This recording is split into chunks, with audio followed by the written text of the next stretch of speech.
Perception shapes reality. That was something I never truly understood until the night everything changed. It started with a simple experiment. My psychology professor had mentioned a theory in class: what you perceive becomes your truth. He challenged us to test it, alter our expectations, and see if the world would shift in response. I was skeptical but curious. So, that night, I stood in front of my bathroom mirror and whispered to my reflection, "There is something behind me." Just words. A harmless test.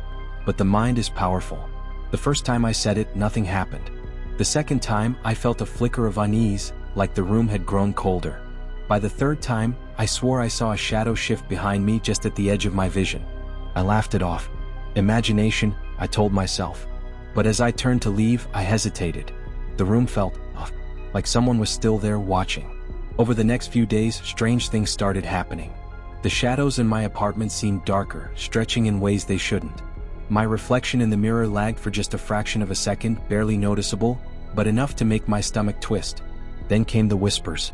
Soft at first, almost like the sound of the wind. Then clear. My own voice repeating those cursed words back to me.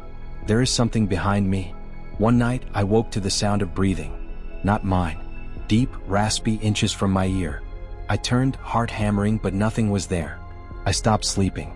Stopped looking in mirrors. Stopped speaking the words aloud. But it was too late. The final proof came when I was walking home. I saw my reflection in a store window. It didn't move. I froze, breath catching in my throat. My reflection stood there, grinning, its head tilting slightly. Not mirroring me. Watching me. A cold wave of dread crashed over me as my reflection took a step forward. At first, I thought I was cursed. But soon, I realized I had been given a gift. A way to alter perception not just for myself but for others. If I could convince my mind that something was real, who was to say I couldn't do the same to someone else? I started small. A friend lost his phone, swearing it had been stolen. I told him to check under his couch. He hesitated but followed my suggestion. His phone was there. He swore it hadn't been before. Then I took it further.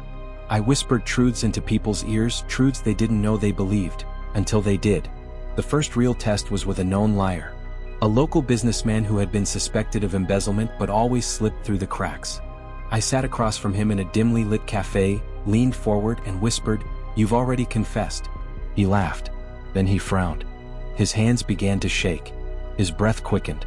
"No, I haven't," he muttered, almost to himself. I leaned in closer. "Yes, you did.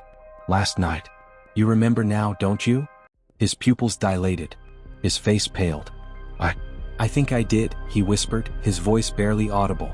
And just like that, I led him to the police station where he spilled every detail of his crimes. He never questioned why he suddenly felt compelled to confess. He simply believed. Perception is reality, and I was learning to control it. Now I seek out the guilty. Murderers, thieves, liars. I whisper their sins back to them, make them see the truth they've buried deep inside. They always crack. They always confess. But sometimes, I wonder if my reflection is the one pulling the strings. If I've truly mastered perception, or if something else is whispering to me, making me believe this is my idea. Because now, even when I'm alone, I hear it. A voice just behind me, waiting.